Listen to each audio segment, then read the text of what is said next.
Hello, good morning everyone. Hello, morning sir. Good morning. Good morning. आवाज आ रही है? Clear है? हाँ या ना, जवाब तो दो। हेलो, यस सर, आ रही है। आ रही है? ठीक। बाकी लोगों को यस सर। यस ठीक है। सर। जवाब देते रहना, ताकि इतना डिले मत करो। फटाफट जवाब देना और ये आज वाइंड अप करना है। लास्ट क्लास में एडजॉइन से रिलेटेड आपको मैंने बहुत सारी प्रॉपर्टीज बताई थी और कुछ असाइनमेंट भी दिया था। अटेम्प्ट किया था आपने वो नोट्स में? Yes sir. अच्छे थे क्वेश्चन? यस सर, हो गए थे सारे। हाँ, तो उसमें सर सॉल्यूशन भी मैंने दिया था, तो आप लोग अपने सॉल्यूशन से मैच किया कैसे वो अप्रोच कर रहे हैं?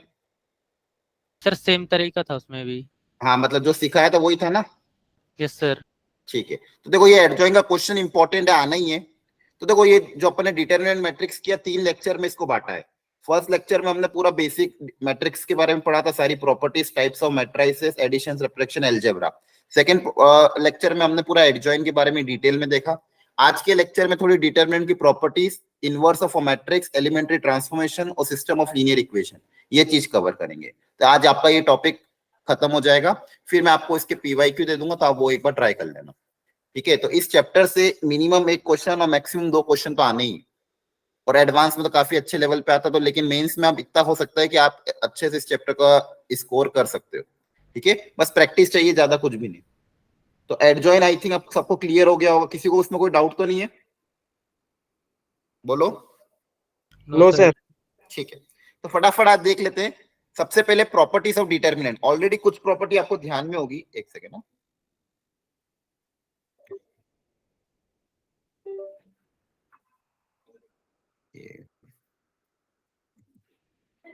एक सेकेंड,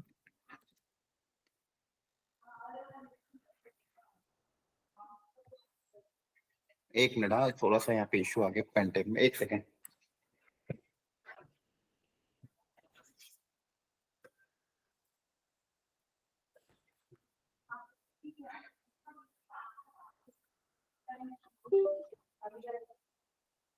ठीक है, अब सही है। तो देखो, फटाफट रिकैप कर लेते प्रॉपर्टीज ऑफ डिटरमिनेंट। पहली प्रॉपर्टी कि value of determinant remain unchange if its rows and column are interchange. इसका मतलब सिंपल वही है कि अगर मान लो ये कोई मैट्रिक्स या डिटरमिनेंट निकालना, अभी मान लो इसको मैट्रिक्स मान लो, ये है ना, इसके डिटरमिनेंट की कुछ ना कुछ वैल्यू होगी।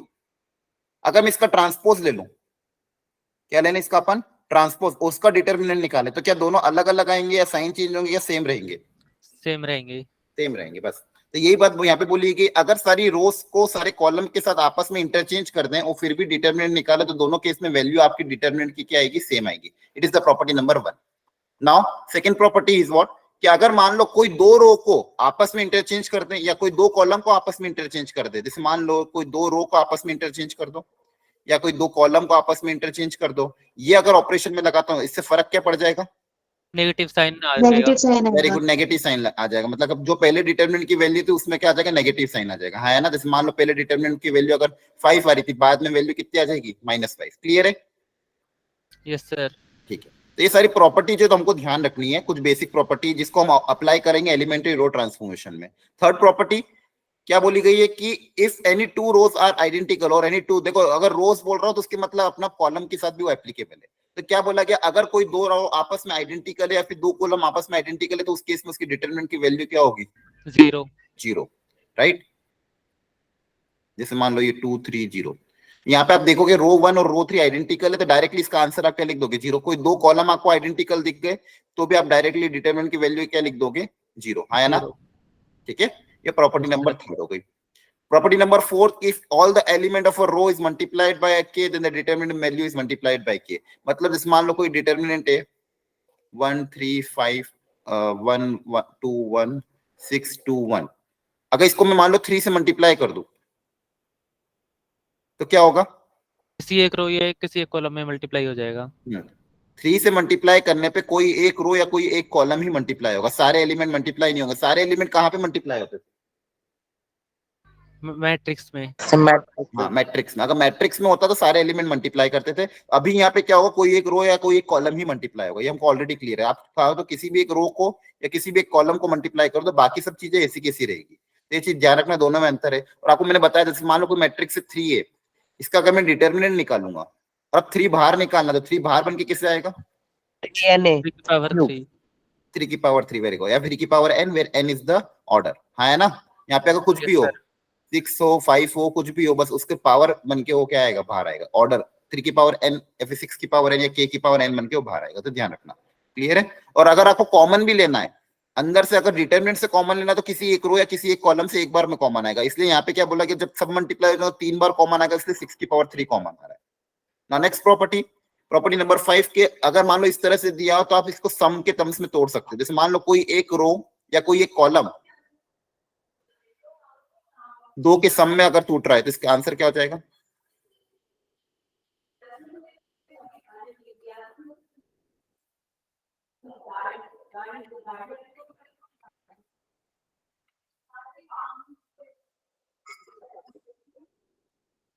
ठीक है, बोलो ये प्रॉपर्टी देखी पहले कभी? Yes sir. Yes sir. हाँ, ये सारे आपको 12th में आपने प्रैक्टिस भी बहुत सारा किया होगा। ये सारी basic property, elementary row transformation, मतलब बेसिक, या फिर आप वो डिटरमिनेंट की वैल्यू प्रूव करने वाले जो क्वेश्चन आते थे उसमें आपने अप्लाई किया होगा। तो एक बार फटाफट देख लो। पहली प्रॉपर्टी, रोज और कॉलम को इंटरचेंज करने पे कुछ फर्क नहीं पड़ता। सेकंड प्रॉपर्टी, 2 रोज और 2 कॉलम अगर आपस में इंटरचेंज हो जाती है, वैल्यू साइन के साथ चेंज होती है। थर्ड प्रॉपर्टी कि अगर कोई 2 रो आइडेंटिकल है तो उन दोनों की वैल्यू 0 होगी। फोर्थ प्रॉपर्टी, अगर किसी को मल्टीप्लाई करेंगे तो कोई एक रो या कोई एक कॉलम ही मल्टीप्लाई होगा, सारे एलिमेंट्स मल्टीप्लाई नहीं होंगे। फिफ्थ प्रॉपर्टी, इस तरह से आप इसको ब्रेक कर सकते हो। अब यहाँ पे प्लस होगा तो प्लस में ब्रेक करोगे, माइनस होगा तो माइनस, जैसा भी साइन हो उसमें आप ब्रेक कर सकते हो किसी एक पर्टिकुलर रो या किसी एक पर्टिकुलर कॉलम को। 2 के सम में हम ऐसे लिख सकते हैं। नाउ इसके बाद नेक्स्ट प्रॉपर्टी ये काफी इंपॉर्टेंट है, जो जनरली आप देखोगे कि अगर मैं ये वाला ऑपरेशन लगाऊं, R I changes to R I plus K R J, या फिर C I changes to C I plus K C जे, अगर ये 2 रो या कॉलम ऑपरेशन अगर में हम लगाते हैं तो उस केस में डिटरमिनेंट की वैल्यू में कुछ फर्क नहीं पड़ता। ठीक है, मतलब डिटरमिनेंट की वैल्यू मान लो पहले जो आ रही थी अभी भी वो क्या आएगी? सेम ही आएगी, नो चेंज। आ रहा है समझ में? ये बहुत इंपॉर्टेंट ऑपरेशन है जो आपने लगाया होगा डिटरमिनेंट को सिंप्लीफाई करने में। जैसे कभी कभी क्या होता है, कुछ डिटरमिनेंट बहुत लेंथी आते हैं, कॉम्प्लेक्स आते हैं, तो उसको सिंप्लीफाई करने के लिए हम ये वाला रो ऑपरेशन लगा सकते हैं। इस रो ऑपरेशन को लगाने से डिटरमिनेंट की वैल्यू में चेंज नहीं आएगा। वापिस से सुनो ध्यान से, डिटरमिनेंट की वैल्यू जो पहले थी अभी भी वही रहेगी। ये हम लगाते क्यों है? ताकि थोड़ी कैलकुलेशन हमारी क्या हो जाए? आसान हो जाए। बोलो, ये क्लियर है सबको? सर एक एग्जांपल करा दो सर, ऐसे क्लियर नहीं हो रहा। अरे हाँ करूंगा, ऑफ कोर्स करूंगा, डोंट वरी, आई नो कैसे कराना है ये। लेकिन ये जो भी एग्जांपल करूंगा उसमें 6 प्रॉपर्टी एक साथ एप्लीकेबल होगी, किसी पर्टिकुलर एग्जांपल के लिए नहीं है। यहाँ तक ये 6 प्रॉपर्टी समझ में आ गई, ये लास्ट प्रॉपर्टी थी। Yes sir. ठीक है, अभी देखो ये एग्जांपल ही अगला करो। अब देखो, अब यहाँ पे बोला गया इसको ए क्यूब प्रूव करना है। ठीक है, अब यहाँ पे आपके पास दिया हुआ है a 2a 3a, तो सबसे पहले कभी भी क्वेश्चन है प्रूविंग वाले, सबसे पहले तो उसको ऑब्जर्वेशन लगाओ कि क्या यहाँ पे आपको दिया हुआ है। यहाँ पे a दिया हुआ है, यहाँ पे 2a दिया हुआ है, यहाँ पे 3a दिया हुआ है। ठीक है, अब आप कोशिश जनरली ये करते हो कि 1 क्रिएट हो जाए या 0 क्रिएट हो जाए। क्या क्रिएट हो? या तो 1 क्रिएट हो या तो 0 क्रिएट हो, फिर 1 की मदद से हम 0 क्रिएट करते हैं। अब देखो ध्यान से, यहाँ पे 2 है, यहाँ पे 3 है, क्या इनको आप 0 बना सकते हो? इस एलिमेंट को ऐसा कोई रो ऑपरेशन लगा ताकि ये 0 बन जाए। पहले और सेकंड वाले को ऐड कर देंगे, नीचे वाला 0 हो जाएगा। नहीं, और सोचो, क्या मैं R2 को कैसे चेंज करूं R1 के टर्म्स में, ताकि पहले सबसे पहले इसको 0 बनाना है मान लो, तो R2 को मुझे बनाना है, R2 का ये एलिमेंट मान लो 0 बनाना, तो R2 को कैसे, क्या ऑपरेशन लगा है? R2 minus 2R1। देखो ध्यान है ना, इसमें अगर मैं 2 से मल्टीप्लाई कर दूं और इसके साथ सब्सट्रैक्ट कर दूंगा, ये 0 हो जाएगा। Yes sir. और मान लो R3 में भी अगर चेंज करना है तो R3 में क्या चेंज होगा? R3 minus 3R1। 3R1, very good. R3 minus 3R1 करोगे तो ये भी क्या हो जाएगा? 0। अच्छा ध्यान रखना, जब भी मान लो एक साथ आप रो ऑपरेशन लगा रहे हो तो कम से कम एक रो अनचेंज रहनी चाहिए। अब यहाँ पे मैंने क्या किया, R2 और R3 को चेंज कर रहा हूँ, है ना। R1 मेरी वैसी की वैसी है, बोलो। Yes sir. ऐसा कभी मत करना कि तीनों रो को एक ही बार में चेंज कर दिया। आप मैक्सिमम 2 रो को एक स्टेप में चेंज कर सकते हो। जो भी ऑपरेशन लगाओगे मैक्सिमम कितनी, 2 रो, मान लो अगर 3 है टोटल, तो उसमें से कौन सी 2 रो को आप इंटरचेंज करो, कम से कम एक रो अनचेंज रहनी चाहिए। यहाँ पे मैं लिख देता हूं, minimum 1 row should be unchanged. मतलब कभी कभी आप ऐसा ना हो कि भाई आप तीनों को एक साथ ऑपरेशन लगा दो, कम से कम एक रो तो वैसी की वैसी रहनी चाहिए। अब जैसे ये वाला रो ऑपरेशन लगाओ कि देखते हैं क्या क्रिएट होता है। थोड़ा सा क्वेश्चन क्या हो जाएगा, सिंप्लीफाइड हो जाएगा। तो पहली रो तो ऐसी कैसी, उसमें कोई चेंज नहीं आया। यहाँ पे 2 से मल्टीप्लाई करके इसके साथ सब्सट्रैक्ट करोगे तो ये 0 हो जाएगा। यहाँ पे 2 से मल्टीप्लाई करके इसके साथ सब्सट्रैक्ट करोगे तो बताओ कितना आएगा, R2 माइनस 2R1। ये एलिमेंट कितना आएगा? C plus B। नहीं, अरे इसको 2 से मल्टीप्लाई करके इसके साथ सब्सट्रैक्ट कर रहे हैं 3, कैलकुलेशन सर, में सर A प्लस बी आएगा। ए प्लस बी क्या आएगा बताओ? ए आएगा सिर्फ, कहां से ए प्लस बी आ रहा है? 2b नहीं कैंसिल हो सर जाएगा? A आएगा, तो A आएगा। फिर आप कैलकुलेशन थोड़ा ढंग से करो, इतना तब आ जाना चाहिए, इतना फास्ट। तो अब इसको जब 2 से मल्टीप्लाई करोगे और ये इसके साथ 2a सब्सट्रैक्ट plus होगा तो बताओ b, क्या बचेगा? 2a plus b। 2a plus B, very good. 2 से कैंसिल हो जाएगा। आ रहा है समझ में? Yes sir. ठीक है, ये किए क्वेश्चन कभी 12th में किए होंगे ना? Yes sir. Yes sir. ठीक है, मेरे को इस पे ज्यादा टाइम नहीं देना है। अब यहाँ पे अगर 3 से मल्टीप्लाई करोगे और रो 3 के साथ सब्सट्रैक्ट करोगे तो बताओ पहला एलिमेंट क्या आएगा? 3a। नहीं, ये माइनस 3 जीरो हो जाएगा, हाँ है ना? हाँ, Zero। 0 और यहाँ पे 3a। 3A। यहाँ पे 3 है, वेरी गुड। यहाँ पे 7a plus 3a। 7a plus 3b। 3b, sorry 3b। हाँ, आगे समझ में? Yes sir. इससे फायदा क्या हुआ, आपके पास 2 जीरो क्रिएट हो गए। कितने जीरो क्रिएट हुए? जो। अब आप इसके अच्छा डिटरमिनेंट को ओपन करना तो आता है ना, प्लस माइनस प्लस करके। Yes sir. तो आप किसी भी रो या किसी भी कॉलम के अबाउट डिटरमिनेंट को ओपन करो, आंसर हमेशा क्या आता है? सेम आता है। तो अगर आप इस कॉलम के अबाउट ओपन करोगे तो इसको छिपा देंगे, तो a into minor of a 2a plus b 3a और 7a प्लस 3b, हाँ है ना? Yes sir. अब फाइनली देखो, ये प्लस माइनस प्लस बचे हुए तो दोनों जीरो ही है, और ये हो जाएगा आपस में क्रॉस मल्टीप्लाई। इसको इसके साथ मल्टीप्लाई करेंगे तो आएगा 7a स्क्वायर प्लस 3ab। इन दोनों को मल्टीप्लाई करेंगे तो minus 6a square minus 3ab। ये दोनों कैंसिल हो जाएंगे, 7a square minus 6a square, a square बचेगा, a स्क्वायर इंटू a कितना बचेगा? a क्यूब, है ना? Yes sir. तो ये वाला रो ऑपरेशन जो आपको मैं बता रहा था कि ये वाला रो ऑपरेशन लगाने से डिटरमिनेंट काफी सिंप्लीफाई हो जाता है। अगर आपको थोड़ा सा अगर इसमें अच्छी प्रैक्टिस करनी हो तो NCERT is the best option. NCERT में जो प्रूविंग वाले क्वेश्चन की एक्सरसाइज दी थी, याद आ रहा है? ठीक है, एनसीईआरटी में डिटरमिनेंट को प्रूव करने वाली एक्सरसाइज है। अगर आपके पास एनसीईआरटी अवेलेबल हो तो आज घर जाके इसको प्लीज ट्राई कर लेना। एक्सरसाइज है जिसमें आपको एबीसी वगैरह दिया रहता है और वो प्रूव करना रहता है, याद आ रहा है? Yes sir. Yes sir. ठीक है, तो ये आपको ही ट्राई करना है। अल्टीमेटली उसमें लगभग 10-15 क्वेश्चन होंगे। अगर उनको आपने प्रूव कर लिया तो आपको ये हैबिट बन जाएगी कैसे इसको अप्रोच करना है, और वो आना जरूरी भी है। उस पे ऐसा नहीं कि वो डायरेक्ट आपको प्रूव करवाएगा, लेकिन उसका यूज करवाएगा कहीं ना कहीं क्वेश्चन में। इसलिए ये ध्यान रखना कि आपको वो एनसीईआरटी का काम करना है याद कर जाके। मतलब एनसीईआरटी में जो प्रूविंग वाले क्वेश्चन है, एबीसी को प्रूव करो, आपको ध्यान आ जाएगा कैसा, जैसे आप ओपन करोगे तो डिटरमिनेंट को प्रूव करने वाले क्वेश्चन जहां पे इन 6 प्रॉपर्टी का यूज होगा, उनको आपको अप्लाई वहां पे करना है। अभी और एग्जांपल में करा रहा हूँ। ये पहला वाला समझ में आया सबको? Yes sir. ठीक है, अब सेकेंड वाले ये हैं, और ये थोड़े स्टैंडर्ड है तो इनका रिजल्ट भी आपको याद रखना। तो जल्दी जल्दी कहीं पे भी अगर आता है तो हम यूज कर सकते हैं, अगर याद रख सको तो। Remember it's result. सर ये दोनों स्टैंडर्ड है ना? हाँ स्टैंडर्ड है, हाँ, खासकर फर्स्ट वाला। ठीक है, और ये सेकंड वाला याद रख सको ठीक है, नहीं तो कोई बात नहीं, लेकिन एटलीस्ट ये वाला याद रखना। 1 1 1 A B C A square B square C square, इसको मैं कैसे फैक्टराइज कर सकता हूँ? A minus B minus C और सी माइनस ए। ठीक है, इसको प्रूव करना है। अगर तो कैसे प्रूव करें, क्या क्या ऑपरेशन अपनाऊं मैं इसके अंदर, बताओ?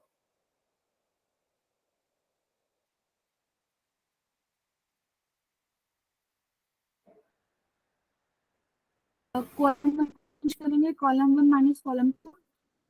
वेरी गुड, वेरी गुड, बहुत बढ़िया। कभी भी आपको 3 1 दिखे, बहुत अच्छा, बहुत सही बताया आपने। कॉलम यहाँ पे 3 1 दिखे तो हमेशा ये तरीका बहुत अच्छा होता है कि आप किसी एक कॉलम की मदद से बचे हुए दोनों को जीरो बना दो। किसी एक कॉलम की मदद से बचे हुए दोनों को क्या बना दो? जीरो। फॉर एग्जाम्पल C2 को मैं चेंज कर सकता हूँ कॉलम 2 को कॉलम 2 माइनस कॉलम 1, और C3 को मैं चेंज कर सकता हूँ कॉलम 3 माइनस कॉलम 1। कॉलम 1 मेरा अनचेंज है, मैं किसको चेंज कर रहा हूँ? इन दो कॉलम को, हाँ है ना? Yes sir. और कॉलम 1 मेरा वैसा के वैसे ही। तो इससे फायदा क्या होगा? अगेन ये दोनों 1 जीरो में बदल जाएंगे। बोलो। यस ये सर। दोनों 1 किस में बदल जाएंगे? Yes, जीरो में, और आपका काम हो जाएगा। जो आपको प्रूव करना अपना प्रूव हो जाएगा। जैसे ये जीरो में बनेंगे, ओपन ओपन करोगे तो ये 3 फैक्टर बन जाएंगे। अब बताओ ये यहाँ पे क्या करेंगे अगले वाले में, बी पार्ट में। बी पार्ट में क्या ऑपरेशन अपना है ताकि मेरा ये काम हो, a minus B, B minus C, C minus A. C1 को चेंज कर सकते हैं C1 माइनस C2। कर सकते हो यही कि C1 को आप चेंज कर दो C1 माइनस C2, तो उसमें a minus B, A square minus B square और B C minus A C बनेगा, तो सब में से a माइनस बी कॉमन आ जाएगा। Yes sir. देखो आप चाहो तो ये कर सकते हो, C1 को चेंज कर दो C1 माइनस C2 में, या फिर ये वाला ऑपरेशन अपना लो तो भी चल जाएगा, क्योंकि आपको a minus B, B minus C, C minus A create करना है। तो आप किसी भी दो कॉलम को ऐसे इंटरचेंज कर दो, C2 को इंटरचेंज कर दो C2 माइनस C1 में, और C3 को भी इंटरचेंज कर दो C3 माइनस C1 में। इससे आपके पास ये b माइनस सी और c माइनस ए क्रिएट हो जाएगा, है ना। देखो ध्यान से, इन दोनों को माइनस करोगे या फिर इन दोनों को माइनस करोगे, देखो b माइनस ए, यहाँ पे क्या क्रिएट होगा, बी स्क्वायर माइनस ए स्क्वायर, यहाँ पे क्या क्रिएट होगा ये, तो यहाँ पे देखो ए प्लस बी, ए माइनस बी से b माइनस ए कॉमन आ जाएगा, बोलो। Yes sir. है ना।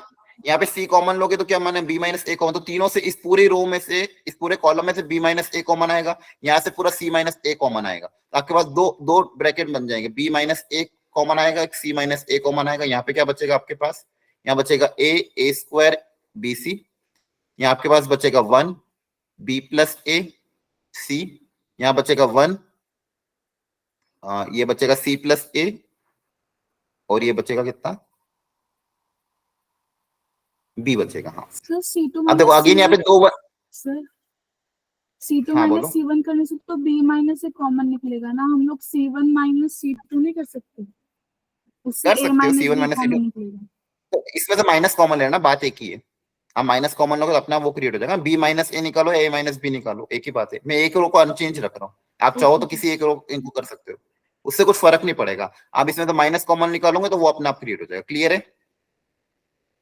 यस अब सर। यहाँ पे 2 1 क्रिएट है, इन दोनों को भी आपस में माइनस करोगे तो वापिस एक 0 क्रिएट हो जाएगा।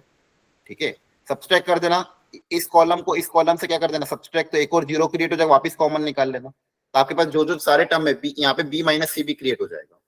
और फिर जब जैसे इसको ओपन करोगे ये आएगा, माइनस इंटरचेंज करना तो ये प्रूव हो जाएगा। अल्टीमेटली यहाँ पे आपको रो ऑपरेशन को सिखाया गया कैसे अप्लाई करना है। ठीक है, ये 6 प्रॉपर्टी बताइए, इसमें भी 6 प्रॉपर्टी में सबसे ज्यादा काम की कौन सी है कि ये मान लो इंटरचेंज, ये भी बहुत कम आता है ये वाली, कि 2 रो अगर कॉमन है तो 0, और खासकर ये लास्ट वाला कि अगर आप इसमें ये 2 रो या ये कॉलम ऑपरेशन अप्लाई करते हो तो डिटरमिनेंट की वैल्यू में कोई चेंज नहीं होता, तो हम यही कर रहे हैं। हमको प्रूव करना है, सिंप्लीफाई करने के लिए हम ये वाला रो ऑपरेशन और ये वाला कॉलम ऑपरेशन, इससे क्वेश्चन आपका चेंज नहीं होगा, जो है वो का वही रहेगा। आ रहा है समझ में। Yes sir. ठीक, अब जैसे ये भी है, इसको भी एज ए स्टैंडर्ड रिजल्ट याद है, आपने देखा होगा बहुत सी बार symmetrical A B C, B C A, C A B. तो यहाँ पे मैं लिख देता हूं, रिमेंबर, तब तक ट्राई करो आप कैसे करोगे। रिमेंबर इट्स रिजल्ट, मतलब इसको एज ए स्टैंडर्ड रिजल्ट, इसको ध्यान रखना। सर इनको प्लस कर सकते हैं कॉलम वाइज, फिर कॉमन निकलेगा। हाँ वेरी गुड, ये बहुत अच्छी प्रॉपर्टी है रो और कॉलम की, कभी कभी बहुत अच्छे अच्छे क्वेश्चन में काम आता है। अब ये वाली प्रॉपर्टी हमेशा ध्यान रखना, अप्लाई कर सकते हो कि आप तीनों रो को आपस में ऐड कर सकते हो, या तीनों कॉलम को आपस में ऐड कर सकते हो, या फिर ये जनरली बहुत से क्वेश्चन में आपने पहले भी अप्लाई करी होगी और ये बहुत काम भी आती है। इस प्रॉपर्टी को अप्लाई करके बहुत से क्वेश्चन सिंप्लीफाइड हो जाते हैं, बस उसमें सिमेट्री का कल होना चाहिए। क्या ये देखा कभी, है ना। Yes sir. ठीक है, तीनों रो को या तीनों कॉलम को अगर आपस में ऐड कर दोगे तो देखो, अगर मान लो रो वाला ऐड कर रहा हूं तो रो, सारी रो को आपस में ऐड कर दोगे तो R1 plus R2 plus R3, तो पहला वाला रो को अगर मैं चेंज करूंगा तो ये एलिमेंट क्या बन जाएगा, A प्लस बी प्लस सी, है ना। रो 1 को चेंज कर रहा है, रो 1 को मैं क्या चेंज कर रहा हूँ, रो 1 को चेंज कर रहा हूँ R1 plus R2 plus R3, बाकी रो ऐसी कैसी रहेगी, सिर्फ रो 1 चेंज हो जाएगी, तो A प्लस बी प्लस सी बन जाएगा। अब अगेन इसमें इन दोनों को ऐड करूंगा तो बी सी ए, तो अगेन वो तो एक ही बात है ना। और लास्ट वाला भी रो के बन जाएगा सी प्लस ए प्लस बी, बाकी रो ऐसी कैसी है। इसके बाद बताओ क्या करेंगे, कॉमन ले लेंगे, ए प्लस बी प्लस सी तीनों में से क्या आ जाएगा, कॉमन आ जाएगा। वेरी गुड, यहाँ पे आपके पास 3 1 क्रिएट हो जाएंगे, है ना। और जैसे ही 3 1 क्रिएट हो, हमेशा बस एक ही तरीका, जैसे ही 3 1 क्रिएट हो उसके बाद क्या करोगे, जीरो बनाएंगे सर। जीरो बना देंगे, वेरी गुड। एक 1 की मदद से बचे हुए 2 को क्या बना देना, जीरो। इसकी मदद से इन दोनों को जीरो बना देना। कैसे? C2 को चेंज कर देना C2 माइनस C1 में, और C3 को भी चेंज कर देना C3 माइनस C1 में, तो ये 2 जीरो बन जाएंगे, फिर ओपन कर देना, तो ये प्रूव हो जाएगा, है ना। सर इसको डायरेक्ट ओपन नहीं कर सकते इस बार जीरो बनाए बिना? नहीं नहीं, देखो जीरो बनाने से चीजें थोड़ी सिंप्लीफाई, डायरेक्ट ओपन करना तो यहाँ पे भी ओपन करता तो भी आंसर ही आता, है ना। ये मेहनत नहीं हाँ, करते। पर कॉम्प्लिकेटेड हो जाता है। डायरेक्ट अगर ओपन करना तो यहाँ पे भी ओपन करते, लेकिन फिर आपको फिर फैक्टराइजेशन में दिक्कत आती है। अल्टीमेटली ओपन करना में कोई दिक्कत नहीं है, आप डायरेक्ट ओपन करके भी चीजें कर सकते हैं, लेकिन वो अल्टीमेटली फिर हमने सीखा क्या, अगर डायरेक्ट ओपन करना है, हमने इसलिए ये प्रॉपर्टी सीखी ताकि इसे थोड़ा हम सिंप्लीफाई करें और फिर ओपन करें, तो हमारे पास चांसेस ज्यादा अच्छे हैं कि जल्दी से वो रिजल्ट आ जाए। अदरवाइज थोड़ा सा कॉम्प्लेक्स बन जाएगा। अल्टीमेटली गलत नहीं है, क्योंकि आपको यही चीज को ये प्रूव करना है। तो अगर इसको ओपन करो तो भी आंसर ही आएगा, इसको ओपन करो तो भी आंसर ही आएगा, इसको ओपन करो तो भी आंसर आएगा, इसके बाद में जो बनेगा उसको ओपन करोगे तो भी आंसर ही आएगा, लेकिन यहाँ से ओपन करने में आसान दिखेगा, है ना। ठीक है, तो जब भी 3 1 क्रिएट हो, ये तरीका तो आपको करना है कि 3 1 की मदद से बच्चे में 2 को जीरो बना दो। उससे फायदा क्या होगा, तो आपको एक ही को ओपन करना पड़ेगा, नहीं कि तीनों को ओपन करना पड़ेगा। क्लियर है? Yes sir. अब इसको ट्राई करो।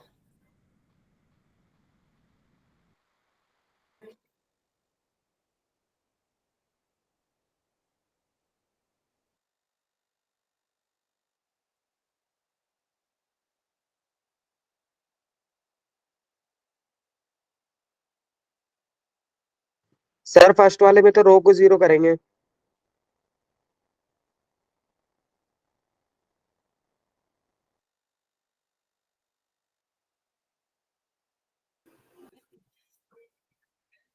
हाँ बताओ क्या करें। सर फर्स्ट वाले में तो रो को जीरो करेंगे ना। हाँ ये भी कर सकते हो, या फिर एक और अच्छा तरीका, उससे थोड़ा और ज्यादा फायदा जल्दी हो जाएगा। आप कर सकते हो इन दोनों को जीरो, लेकिन उसके पहले अगर एक स्टेप और अपना लो, उससे जल्दी से प्रूव हो जाएगा। बताओ, ऐसा सोचो क्या करें। सिमेट्रिकल दिख रहा है? Column 2 plus column 3। नहीं, थोड़ा और सोचो, क्या है सिमेट्रिकल दिख रहा है इसमें कुछ? हाँ BC Yes, CA sir. AB। Sir column 2 और कॉलम 3 को ऐड कर देंगे। कॉलम 2 और कॉलम 3 को ऐड कर दोगे, है ना। बहुत बढ़िया। देखो ध्यान से, ये सही है क्या? कॉलम 2 को और कॉलम 3 को ऐड कर दोगे। देखो कॉलम 1 ऐसा कैसा, कॉलम 3 ऐसा कैसा, है ना। बोलो समझ में आ रहा है? Yes sir. तो इससे फायदा क्या होगा आपके पास? देखो ये सिमेट्रिकल जब भी आता है ना, ऐसा काम कर लिया करो। अब जैसे इन दोनों को ऐड करोगे, यहाँ पे A B plus A C create होगा, तो यहाँ पे क्या बनेगा, A B plus B C plus C A. यहाँ पे भी यही बनेगा, A B plus B C plus C A, है ना। और यहाँ पे भी यही बनेगा, A B plus B C plus C, क्योंकि सिमेट्रिकल था। बोलो अब Yes, जैसे sir. ये कॉमन निकालोगे, कॉमन निकालने के बाद फिर 1 1 1 proportion 1 हो 1 जाएगा। और ये तो यहाँ पे देखो दो रो Zero. आइडेंटिकल है, तो आंसर डायरेक्ट क्या लिखोगे, जीरो। जीरो, है ना। जैसे इसको अपन Yes, कॉमन sir. निकाल लेंगे, यहाँ पे 3 1 क्रिएट हो जाएंगे, तो दो कॉलम अगर आइडेंटिकल हो तो इसका आंसर हम क्या लिखते हैं, जीरो लिखते हैं। बोलो आ रहा है समझ में? Yes sir. अब बताओ इसमें क्या करें।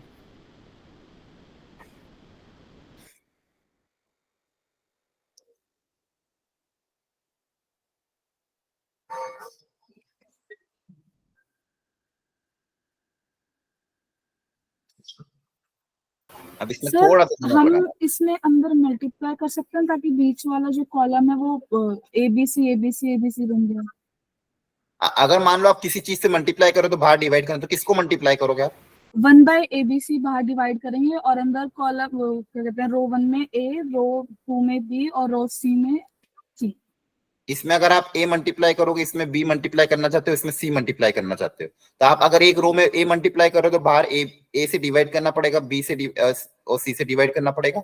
फिर आपने अगर इस रो को a से मल्टीप्लाई किया तो देखो यहाँ पे क्या बनेगा, a b square c square, ये बन जाएगा a b c, ये बनेगा a b प्लस c, फिर ये बनेगा b c square a square, ये बनेगा a b c, ये बनेगा b c प्लस a, और यहाँ बनेगा c a square b square, ये बनेगा a b c, ये बनेगा सी ए प्लस बी। इससे कॉमन तो आ जाएगा, ये कॉमन आ जाएगा तो 1 1 1 क्रिएट हो जाएगा। उसके बाद क्या करेंगे, कर सकते हो यहाँ पे इसको कॉमन लोगे तो बाहर से कैंसिल हो जाएगा, ये 1 1 1 हो जाएगा, है ना। सर फिर कॉलम 1 में से भी ABC कॉमन आ रहा है और रो 2 तो 1 1, यहाँ पे 1 1 कॉलम 1 2 तो क्रिएट 1 हो जाएगा। 1 यहाँ से आप भी अगर यहाँ से 1 1 1 क्रिएट हुआ, बाहर एबीसी आया, वो इसके साथ कैंसिल हो गया। यहाँ से भी अगर हाँ। आप ए बी सी कॉमन लोगे तो यहाँ पे ए बी सी कॉमन हो तो ये बचेगा,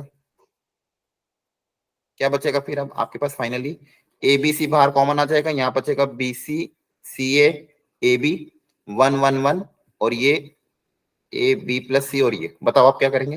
ये एग्जैक्ट पहले वाला क्वेश्चन बन गया, फिर उसमें वही रिपीट कर देंगे और आंसर। हाँ ये पहले जैसा बन गया, या फिर यहाँ पे एक चीज और कर सकते थे, सोचो थोड़ा सा। तीसरी वाली को ब्रेक कर देंगे। हाँ तीसरी वाली को ब्रेक कर दो, एक प्रॉपर्टी जो बताई थी आपको इसकी अबाउट सम में ब्रेक कर सकते हैं। Yes sir. B square C square ए स्क्वायर बी स्क्वायर, ये बी सी ऐसा कैसा सी ऐसा कैसा ए बी ऐसा कैसा, इसके अबाउट ब्रेक कर देंगे तो यहाँ पे एक आएगा बी सी ए और एक आएगा सेम यहाँ पे ऐसा कैसा, बस यहाँ पे सी ए बी, हाँ है ना। Yes sir. फिर आप चाहो तो फिर क्या करना है, यहाँ से ए कॉमन ले लेंगे, से कॉमन निकालना है, यहाँ से ए कॉमन तो अपना वो भी हो जाएगा। क्लियर है सबको? Yes sir. ओके, यहाँ पे कोई डाउट तो नहीं है? No sir. No sir. आपको ये होमवर्क करना होगा घर जाके, तभी जाके इसमें आप थोड़ी सी मास्टरी कर पाओगे। बहुत अच्छे क्वेश्चन है वो एनसीईआरटी के, टाइम लिमिट सेट करना एक घंटे की और उसमें पूरी एक्सरसाइज सॉल्व कर लेना। क्लियर है ना? ये प्रूविंग वाले क्वेश्चन है, प्रूविंग वाले जो क्वेश्चन है वो आपको सॉल्व करना है, तो ध्यान रखना। चलो आगे बढ़ते हैं। Next, inverse of a matrix. Inverse एक ऐसा टॉपिक है जो आप छोटे थे तब भी पढ़ते थे। जैसे मान लो आपने एक पढ़ा था एडिटिव इनवर्स और एक पढ़ता थे मल्टीप्लिकेटिव इनवर्स, है ना? याद आ रहा है कुछ? 7th 8th 9th में इसी टॉपिक 7th 8th में आते थे एडिटिव इनवर्स और मल्टीप्लिकेटिव इनवर्स। अगर मैं आपको पूछूं फॉर एग्जांपल बचपन में क्लास 7th में था कि 6 का एडिटिव इनवर्स क्या होगा? -6। वेरी गुड, बहुत अच्छा याद है, अच्छी चीज है। 6 का एडिटिव इनवर्स होगा आपका -6। इसका मतलब ये होता था कि एडिटिव इनवर्स का डेफिनेशन ये था कि ऐसा नंबर जिनको दोनों का आपस में ऐड करे तो आंसर कितना आ जाए, 0, है ना? Yes sir. और जब हम मल्टीप्लिकेटिव इनवर्स की बात करते थे, अगर मान लो 6 ही कंसीडर करो तो 6 का मल्टीप्लिकेटिव इनवर्स कौन होगा? 1/6। 1/6। वेरी गुड, मतलब एक ऐसा नंबर जिनको आपस में प्रोडक्ट करने पे आंसर कितना आ जाए, 1। ठीक है। और इसी मल्टीप्लिकेटिव इनवर्स को हमको हर जगह पर यूज करते थे। सेम कॉन्सेप्ट यहाँ पे है कि दो मैट्रिक्स का इनवर्स, मतलब एक मैट्रिक्स से मान लो ए, दूसरा मैट्रिक्स से बी। अब ये इसका इनवर्स अगर होगा या ये इसका इनवर्स होगा तो इसकी क्या प्रॉपर्टी होगी? दोनों का मैट्रिक्स मल्टीप्लिकेशन किसके बराबर होगा?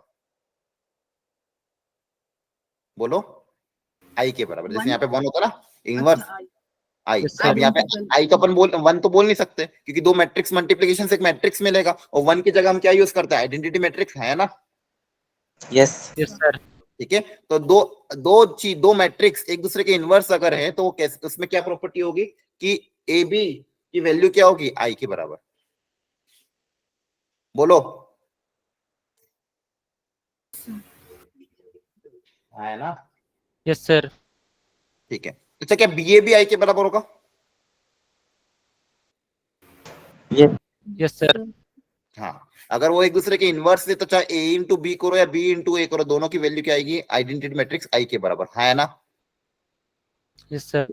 अगर ये प्रॉपर्टी सेटिस्फाई कर रहा है तो यहां से मैं बोल सकता हूं कि ए इनवर्स की जो वैल्यू आएगी किसके बराबर आएगी? बी के बराबर, या फिर बी इनवर्स जो होगा वो किसके बराबर होगा? मैट्रिक्स ए के बराबर। मतलब ये दोनों एक दूसरे के क्या होंगे? इनवर्स होंगे। क्या समझ में आया? बोलो। Yes sir. ठीक है, और इनवर्स निकालने के लिए आपको अलग अलग तरीके सिखाए गए थे। पहला तरीका क्या था? अगर कोई मैट्रिक्स ए है, इसका अगर इनवर्स निकालना है तो दो मेथड होती थी। मेथड 1 क्या थी, याद आ रहा है?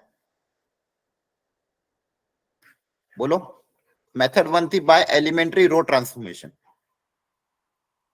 एलिमेंट्री रो ट्रांसफॉर्मेशन, किसी भी मैट्रिक्स का अगर इनवर्स निकालना तो एलिमेंट्री रो ट्रांसफॉर्मेशन अप्लाई करते थे। क्या करते थे? उसके अंदर ए मैट्रिक्स को लिखते थे अपन वापस से आई इंटू ए के बराबर, है ना? इसमें अपन रो ऑपरेशन अप्लाई करते थे, इधर आई में अप्लाई करते थे, इधर ए में अप्लाई करते थे। रो ऑपरेशन अप्लाई करते इस तरह से अप्लाई करते थे कि ये वाला कन्वर्ट हो जाए आई में, ये किसी और मैट्रिक्स बी में कन्वर्ट हो जाए, और ये ए ऐसा कैसा, है ना? याद आ रहा है? सर ये था नहीं 12th में। 12th में नहीं था, कोई बात नहीं। ये तरीका वैसे अपन जेई में कभी अपनाएंगे नहीं क्योंकि ये बहुत लेंदी होता है। बस आपको मैं हल्का सा आइडिया दे रहा हूँ, ध्यान से देखो। यहाँ पे एलिमेंट्री रो ऑपरेशन लगा लगा के इस मैट्रिक्स को आई में बदलते थे, इसको बदलते थे बी में, तो फाइनली बी इंटू ए अगर आई में कन्वर्ट हो जाता था तो इस बोलते थे हम ये वाला मैट्रिक्स मेरा इसका इनवर्स है। जो दूसरा तरीका जो हम जनरली जेई में भी अपनाएंगे और बोर्ड्स में भी अपना था, वो कौन सा था? एडजॉइंट वाला एडजॉइंट वाला। एक फॉर्मूला होता था इनवर्स निकालने का, बताओ क्या था? 1 by determinant into adjoint. Very good. Adjoint का निकालने का जो तरीका था, सॉरी इनवर्स निकालने का, 1 upon determinant of A into adjoint of A. और ये वाला वही प्रॉपर्टी से आया था जो हमने पिछली बार एडजॉइंट में पढ़ी थी। आपको एक प्रॉपर्टी मैंने सिखाई थी कि किसी मैट्रिक्स को, कोई भी गिवन मैट्रिक्स से अगर उसको उसके एडजॉइंट के साथ मल्टीप्लाई करते हैं तो बताओ क्या आता है? ए का डिटरमिनेंट और आई। वेरी गुड, वेरी गुड, बहुत बढ़िया। डिटर्मिनेंट ऑफ ए इंटू आई है ना, आई एक मैट्रिक्स है, उसमें डिटर्मिनेंट ए क्या होता है? मल्टीप्लाई होता है। याद आ रहा है? Yes sir. अब ये मुझे इनवर्स निकालना, तो इस ए को अगर मान लो इधर भेज दे, या फिर ऐसा सोचो दोनों तरफ ए इनवर्स से मल्टीप्लाई कर दें, तो आपके पास ये डिटर्मिनेंट ऑफ ए उधर जाके डिवाइड हो जाएगा, है ना? यस बोलो। सर। तो आपके पास ये फॉर्मूला बन जाएगा, दोनों तरफ ए इनवर्स से आप मल्टीप्लाई करोगे तो इधर ए इनवर्स आ जाएगा, ए इंटू ए इनवर्स आई बन जाएगा, और ये डिटर्मिनेंट मल्टीप्लाई उधर जाके क्या हो जाएगा? डिवाइड। तो फाइनली ए इनवर्स की वैल्यू कितनी आ जाएगी? 1 upon determinant of A into adjoint of A. तो ये आपका फॉर्मूला है। तो किसी भी चीज का, हम ये बोलते हैं किसी भी चीज का इनवर्स अगर एग्जिस्ट करना है तो वो कैसा होना चाहिए? A should be what?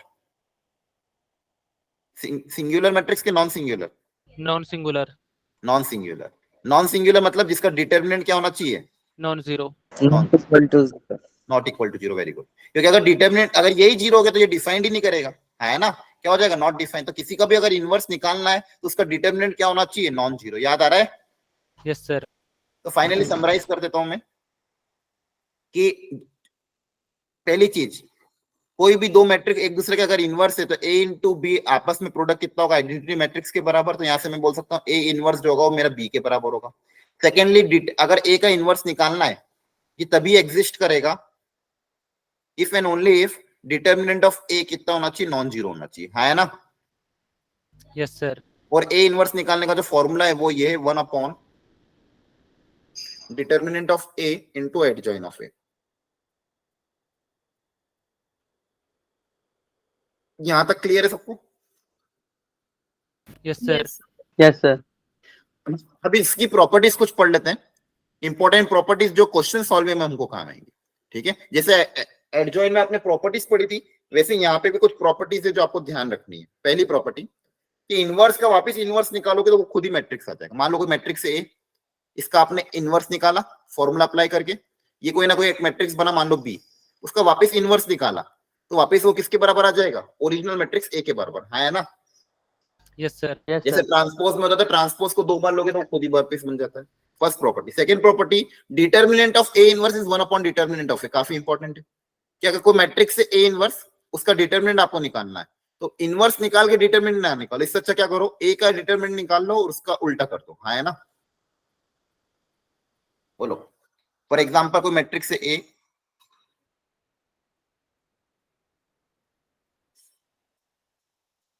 ये मान लो, वो पूछा है कि फाइंड ये, तो बताओ कितना आएगा? बताओ।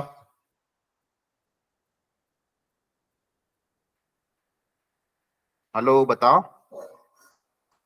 -1/2। हाँ, तो सबसे पहले आप क्या निकालोगे? Determinant of A. तो डिटर्मिनेंट ऑफ ए निकालने के लिए आप कौन सी रो यूज करें? सेकेंड। प्लस ये माइनस होता है, ये प्लस होता है, ये माइनस होता है ना? तो -2 के बाद उसको ओपन कर देंगे। आ रहा है समझ में कि नहीं? Yes sir. तो आएगा -2। तो ए इनवर्स का डिटर्मिनेंट कितना हो जाएगा? 1 upon determinant of A, that is 1 upon -1/2। बोलो, आ रहा है समझ में? Yes sir. तो ये पहली प्रॉपर्टी की इनवर्स का इनवर्स वापस वो दे देगा। सेकंड प्रॉपर्टी डिटर्मिनेंट, ये बहुत काम आती है, ध्यान रखना। थर्ड प्रॉपर्टी, किसी ट्रांसपोज का डिटर्मिनेंट, ट्रांसपोज का इनवर्स निकालो या इनवर्स का ट्रांसपोज करो, दोनों से आंसर क्या आएगा? सेम आएगा। मतलब इनको आपस में आप इंटरचेंज कर सकते हो, इनको आपस में आप इंटरचेंज कर सकते हो। इसका भी मैं यूज करवाऊंगा, अभी के लिए ध्यान रख लो कि ट्रांसपोज को और इनवर्स को आपस में हम इंटरचेंज कर सकते हैं, काफी इंपॉर्टेंट है। दूसरी ये हमने क्या पढ़ी कि determinant of A inverse 1 upon determinant of A आता है, ए इनवर्स का होल इनवर्स वापस ए के बराबर आ जाता है। यहाँ तक क्लियर है? Yes sir. Yes sir. अब प्रोडक्ट में जैसे हमने ट्रांसपोज में पढ़ा था, दो मैट्रिक्स अगर प्रोडक्ट में है, उनका इनवर्स निकालना है, तो कितना आ जाएगा? B inverse into A inverse. A B अगर प्रोडक्ट में है तो B inverse into A inverse. क्या ये बात समझ में आ रही है? Yes sir. Yes, sir. चलो, तो ये सब छोटी छोटी प्रॉपर्टी थी जो आपको बहुत ज्यादा काम आएगी। एक छोटा सा एग्जांपल है, इसके बाद मैं आपको थोड़ी जेई की पीवाईक्यू निकाल रहा हूँ, वो ट्राई करता, तब तक ये वाला ट्राई करो। मैं आपको इस साल के तब तक मैं पीवाईक्यू निकाल लेता हूँ कि इस साल आपको इसमें से कौन से क्वेश्चन पूछेंगे।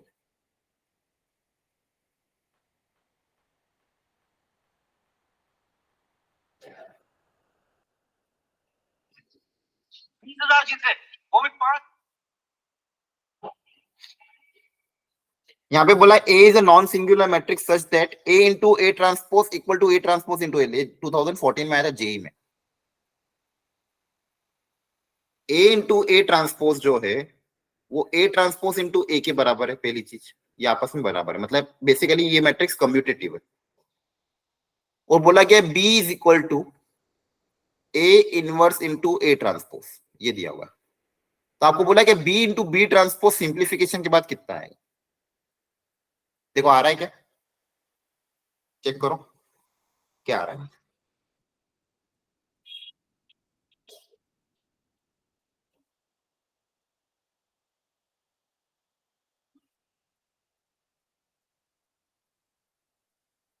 कर रहे हो ट्राई? Yes sir. बताओ क्या आ रहा है आंसर, कैसे करोगे? बी दिया हुआ है आपको, हाँ है ना? सर उसको ट्रांसपोज ले लेंगे। बस मल्टीप्लाई करना, आपको जो निकालना उसकी वैल्यू निकाल लो। बी इंटू बी ट्रांसपोज, तो बी क्या दिया हुआ है आपके को? ए इनवर्स इंटू ए ट्रांसपोज, ये बी दिया हुआ है। A inverse into A transpose, और इसका वापस क्या लिया? ट्रांसपोज है। ये समझ में आया? बोलो। Yes sir. Yes, sir. तो यहाँ पे बनेगा ए इनवर्स इंटू ए ट्रांसपोज। अभी ट्रांसपोज जब अंदर जाएगा तो क्या बनेगा? ए इंटू ए इनवर्स का ट्रांस। हाँ, आपको पता है पहली प्रॉपर्टी प्रोडक्ट में ट्रांसपोज का क्या होता है? इंटरचेंज, है ना? Yes sir. तो यहाँ पे Yes. ये एक मैट्रिक्स है, ये मैट्रिक्स है, तो आपस में जब ये ट्रांसपोज जाएगा तो उल्टा कर दोगे। सबसे पहले तो एक तो ए ट्रांसपोज पहले आ जाएगा, ए इनवर्स यहाँ आ जाएगा, और फिर दोनों का क्या लग जाएगा? ट्रांसपोज लग जाएगा, है ना? Yes sir. Yes. Very good, यहाँ तक हम आ गए। यहाँ पे हो जाएगा ए inverse into A transpose, transpose का ट्रांसपोज वापस ए बराबर हो जाएगा, है ना? Yes sir. और इसको चाहो तो आप ट्रांसपोज अंदर ले सकते हो और इनवर्स बाहर ले सकते हो, तो हो जाएगा ए ट्रांसपोज का इनवर्स। अब क्या करें बताओ? और अब देखो ये भी दिया, इसको ध्यान से देखो, इसको यूज कर सकते हैं क्या? Yes sir. कैसे यूज करोगे? देखो ध्यान से, इन दोनों का प्रोडक्ट ए इंटू ए का transpose. A transpose into A transpose A into A क्या होगा? A into A transpose. देखो यहाँ पे मेरे पास क्या दिया हुआ है? ए इनवर्स दिया हुआ है, ठीक है। और इन दोनों का प्रोडक्ट ए ट्रांसपोज इंटू ए की जगह में क्या लिख सकता हूँ? ए इंटू ए ट्रांसपोज लिख सकता हूँ, है ना? Yes sir. अब देखो ध्यान से, यहाँ पे क्या दिया हो गया है? ए इनवर्स इंटू ए क्या होगा? आई। आई, वेरी गुड। किसी भी मैट्रिक्स को उसके इनवर्स के साथ मल्टीप्लाई करोगे तो आई आएगा, है ना? और ये भी Yes, देखो sir. ये मैट्रिक्स है और इसका इनवर्स है, ये भी आई। तो ये भी कितना होगा? आई होगा, है ना? और आई इंटू आई वापस कितना हो जाएगा? आई के तरह। आई। अब देखो किस तरह से प्रॉपर्टी उन्होंने यूज करवाई, देखा आपने? सिर्फ एक प्रॉपर्टी के बेसिस पे सारी चीजें करवा दी। यहाँ पे क्या क्या यूज करा मैंने? एक तो देखो, पहले इन दोनों को मल्टीप्लाई किया, ट्रांसपोज की पहली प्रॉपर्टी अप्लाई करी, फिर ये वाला जो क्वेश्चन में दूसरी गिवन कंडीशन थी इसको यहाँ पे लिखा, फिर A inverse into A transpose I के बराबर होगा, ए ट्रांसपोज और ए ट्रांसपोज का इनवर्स वापस आई के बराबर होगा, ये आंसर आएगा। तो आपको समझ में आया? Yes sir. किसी को डाउट हो तो पूछ लो।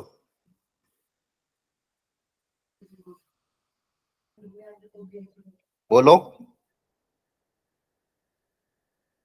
हेलो। सर कोई डाउट नहीं। ठीक,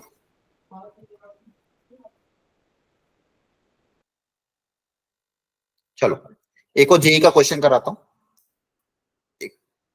एक सेकेंड ना, यहीं पे कर लेते हैं। एलिमेंट्री ट्रांसफॉर्मेशन तो आपको मैं बता दूंगा, पहले एक क्वेश्चन कर लेते हैं। पीवाईक्यू 2019 में आया था, सब लोग ट्राई करना। शॉर्ट में क्वेश्चन लिख रहा हूं, आप आंसर निकालने की कोशिश करना। A and B are two invertible matrix of order 3 cross 3. A and B are invertible, इसका मतलब क्या बोला? इन्वर्टिबल मैट्रिक्स मतलब इनवर्स इसका पॉसिबल है। हाँ, इनका इनवर्स पॉसिबल है, मतलब इनका डिटरमिनेंट की वैल्यू क्या होगी? Non zero. Yes sir. हाँ, है ना? बाकी लोगों को समझ में आ रहा है सबको? Yes. Very good. और बोला कि क्वेश्चन में गिवन है कि ए बी और ए ट्रांसपोज का जो डिटरमिनेंट है उसकी वैल्यू आपको गिवन है 8, ये आपको गिवन है। एंड सेकंड कंडीशन गिवन है कि ए इंटू बी इनवर्स का डिटरमिनेंट आपको गिवन है 8। आपको फाइंड आउट करना है determinant of B into A inverse into B transpose, इसके डिटरमिनेंट की वैल्यू कितनी होगी ये फाइंड आउट करना है। क्वेश्चन वापस रिपीट कर देता हूं। क्वेश्चन में ये गिवन है कि ए और बी दो इन्वर्टिबल मैट्रिक्स जिसका ऑर्डर है 3x3। ये दो कंडीशन आपको गिवन है, A B into A transpose इसका डिटरमिनेंट 8 के बराबर है और ए इंटू बी इनवर्स का डिटरमिनेंट भी 8 के बराबर है। तो आपको फाइंड आउट करना है B into A inverse into B transpose के डिटरमिनेंट की वैल्यू कितनी होगी, बताओ।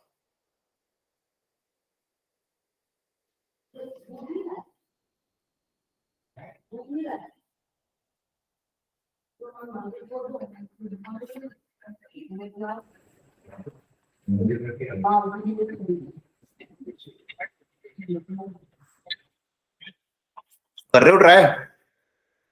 Yes sir.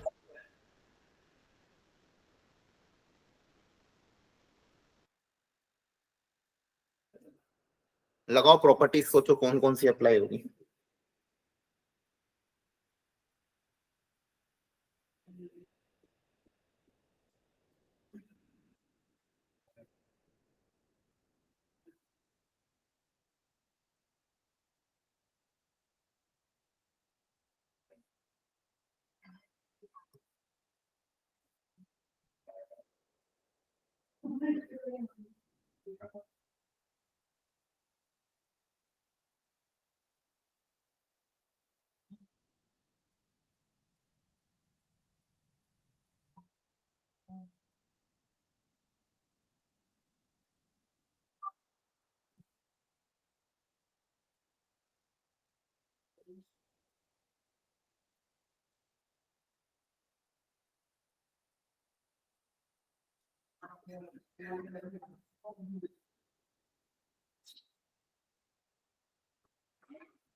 बताओ।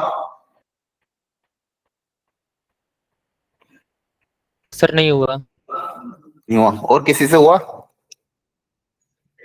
सर सी आ रहा है। सी आ रहा है, ओके। Anyone else?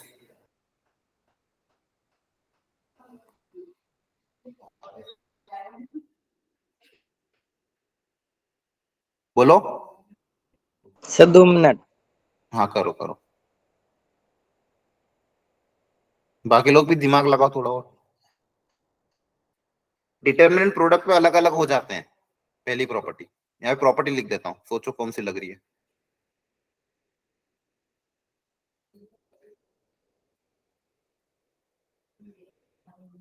और इनवर्स का डिटरमिनेंट 1 अपॉन डिटरमिनेंट ऑफ ए होता है। देखो इनसे अब काम हो रहा है क्या? सर इस वाले चैप्टर का सर प्रॉपर्टीज का एक शीट बना के सर इसका आंसर सी है क्या? क्या कह रहे हो? सी। सर सारी प्रॉपर्टियों का एक लिस्ट बना के दे दो। वो भी मैं करूंगा क्या? तुम्हें करना खुद से हो सकता हूँ। मैंने दे तो दिया यहाँ पे 6 प्रॉपर्टी, हाँ है ना? नोट्स अब आप लिस्ट बना लो सर इसकी। फॉर्मूला शीट मतलब। फॉर्मूला शीट अब मैं आऊं घर बनाने। खुद से करो वो सब काम, तब तुम खुद से बनाओ ना। मैं भले ही तुमको एक ये प्रोवाइड Yes. करा दूंगा, इसके शॉर्ट नोट टाइप से कोई अगर पीडीएफ होगी तो भेज दूंगा, लेकिन तुम खुद से बनाओगे तो ही फायदा है।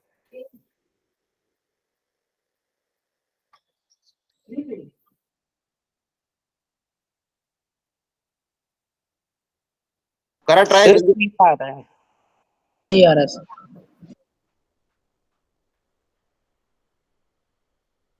चलो देखते हैं क्या आ रहा है। पता नहीं आंसर क्या है। सबसे पहले इसको कैसे, इसका कैसे यूज करें फर्स्ट वाले का,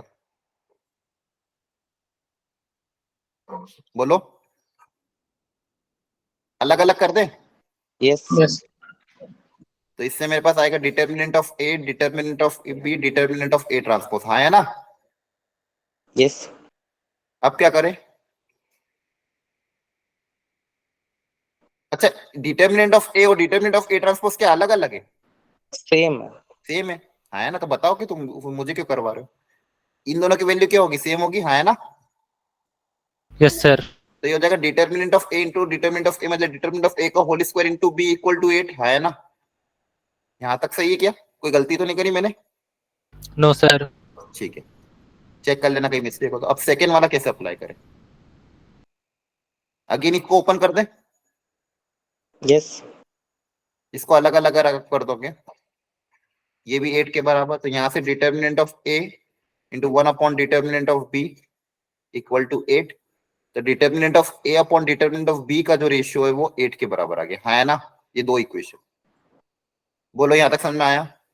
यस यस अब इक्वेशन 1 और इक्वेशन 2 को यूज कैसे कर सकते हैं?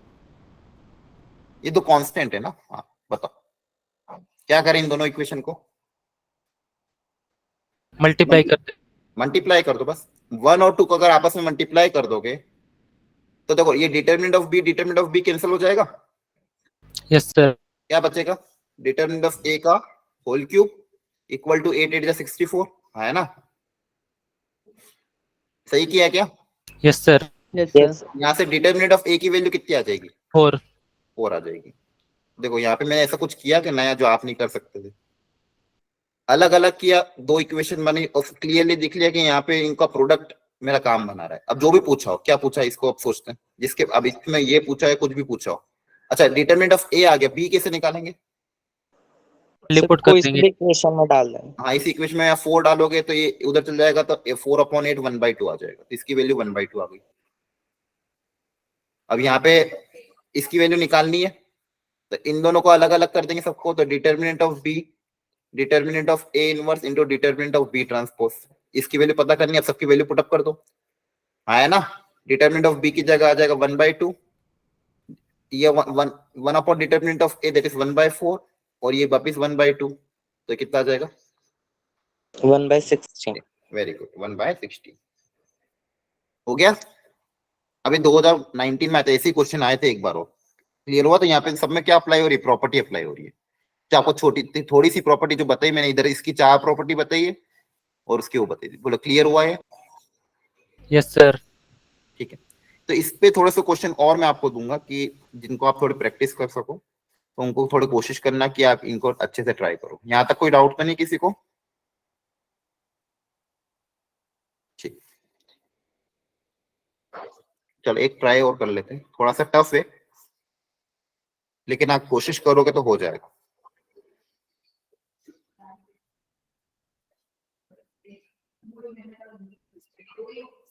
एक 3x3 मैट्रिक्स है ए।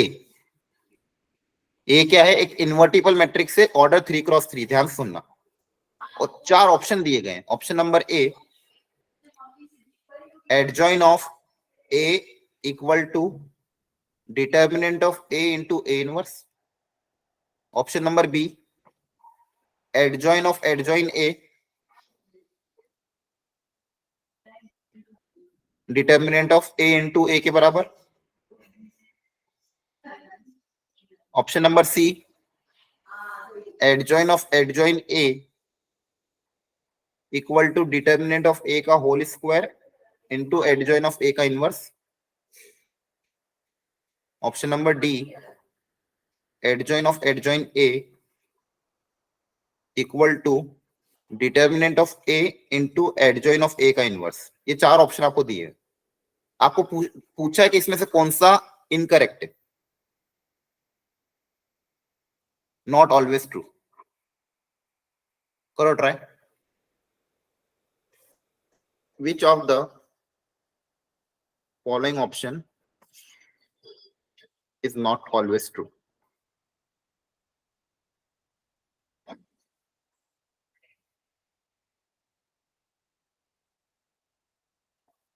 नॉट ऑलवेज इसलिए बोला है कि हो सकता है किसी पर्टिकुलर केस में सही हो, लेकिन ऑलवेज जैसा जरूर नहीं कि सही हो।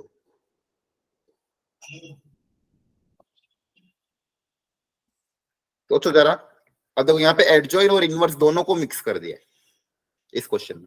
ये आया था 2017 में।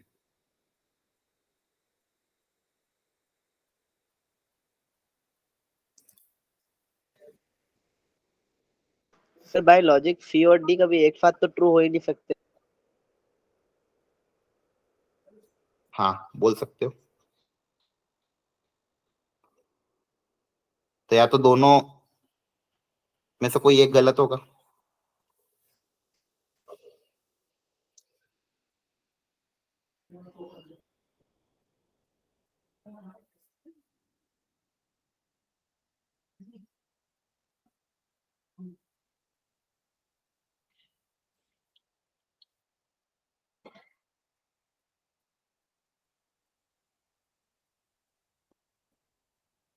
बताओ, ट्राई करो, तो क्वेश्चन सॉल्व करो जो भी है, क्या आंसर आ रहा है आपका।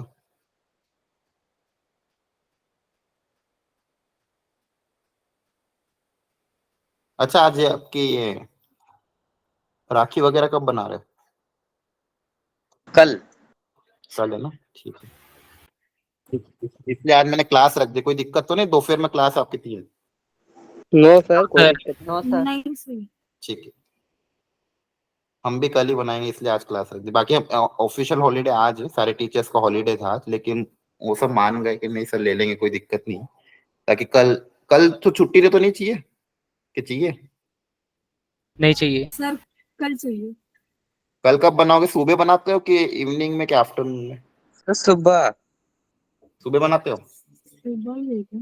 ठीक है। तो फिर इवनिंग में तो फ्री रहोगे ना? Yes sir. हाँ, तो इवनिंग में लगा देंगे क्लास। ओके। ठीक है। अच्छा, एक एक ऑप्शन चेक कर लेते हैं फटाफट। Option number A, adjoint of A equal to determinant of A into A inverse. तो इनमें कौन सा रिलेशन था? ए इनवर्स की वैल्यू क्या होती थी? बोलो बोलो, A inverse formula. Adjoint of हाँ है ना? तो क्या इसको हम उधर भेज सकते हैं? बोलो। Yes sir. यस कांस्टेंट है ना ये, तो कांस्टेंट को तो भेज ही सकते हैं, मैट्रिक्स थोड़ी है, तो कांस्टेंट है, तो कांस्टेंट को उधर भेज, तो कि ये ऑप्शन क्या करेक्ट है? हाँ है ना? यस ये तो करेक्ट है, इसमें कोई दिक्कत नहीं है। बोलो, यहां तक समझ में आया? Yes sir. और इसकी तो मैंने ऑलरेडी आपको प्रॉपर्टी बताई थी कि एडजॉइन ऑफ एडजॉइन ए का फॉर्मूला क्या था। 2 बार एडजॉइन लेने के केसेस को ओपन करते थे। डिटर्मिनेंट क्या कहते थे बताओ? ए इंटू डिटर्मिनेंट ऑफ ए की power. Sir n-2। Very good, n-2। याद आया? हाँ है ना? यस यहाँ पे n कितना है? सर 3। n कितना है? 3। तो यहाँ पे 3 रखोगे तो ये सही हो जाएगा। बोलो। हेलो, नहीं आ रहा समझ में? Yes sir. आ रहा है? Yes sir. करेक्ट हो गया। अब यहाँ पे डिटर्मिनेंट ऑफ ए का स्क्वायर है और एडजॉइन ऑफ ए का इनवर्स ये दिया हुआ है। अब देखो, इसकी वैल्यू तो इसके बराबर आती है, हाँ है ना? एलएचएस का जो पार्ट है उसकी वैल्यू तो क्या हो जाएगी? यहाँ पे n की जगह 3 रखोगे तो ये हो जाएगा determinant of a into A के बराबर। ठीक है, अब इस आरएचएस को निकाल लेते हैं। आरएचएस को कैसे निकालें? डिटर्मिनेंट ऑफ ए का square into adjoint of A का इनवर्स। तो बताओ एडजॉइन ऑफ ए का इनवर्स कैसे निकालें?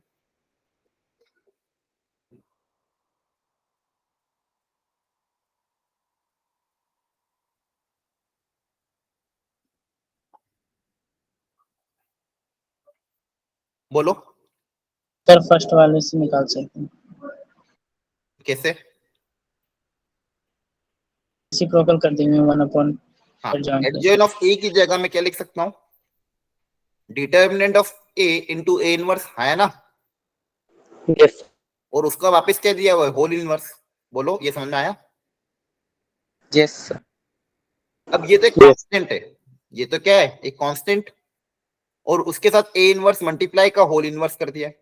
अब इसकी वैल्यू किसके बराबर है? जैसे अगर भाई बेसिकली ये ऐसा हो गया, एक्चुअली आपको ये पूछा गया, मान लो कोई के इंटू ए इनवर्स दिया हुआ है, के इज अ कांस्टेंट और उसका होल इनवर्स है, तो इसकी वैल्यू किसके बराबर? 1/k/a। 1/k इंटू ए, है ना? यस यह सबको समझ में आ रहा है? Yes sir. बिल्कुल। ठीक है, तो यहाँ पे कितना हो जाएगा ये डिटर्मिनेंट ऑफ ए का स्क्वायर, और ये कितना हो जाएगा 1 upon determinant of A into A के बराबर आया ना। Yes. तो ये कैंसिल हो जाएगा, तो वापस ये determinant of A into A के बराबर आ गया। देखो सेम आ रहा है, मतलब ये भी क्या हो गया, करेक्ट हो गया। बोलो क्या क्लियर हुआ? Yes. Yes. ठीक है, मतलब ऑप्शन नंबर ये वाला जो होगा आपका ये गलत होगा। ठीक है, आया ना, यस ये इनकरेक्ट। देखो यहाँ पे क्वेश्चन जेई में जितने भी पूछे जा रहे हैं सब में इन प्रॉपर्टीज का बस यूज हो रहा है। एक तो डिटर्मिनेंट प्रोडक्ट में अलग अलग हो जाते हैं, ट्रांसपोज का डिटर्मिनेंट इसके बराबर होता है, इनवर्स का उसके उल्टा होगा। ऐसा कुछ भी नया नहीं है जो कहीं से और आउटपुट आ गया।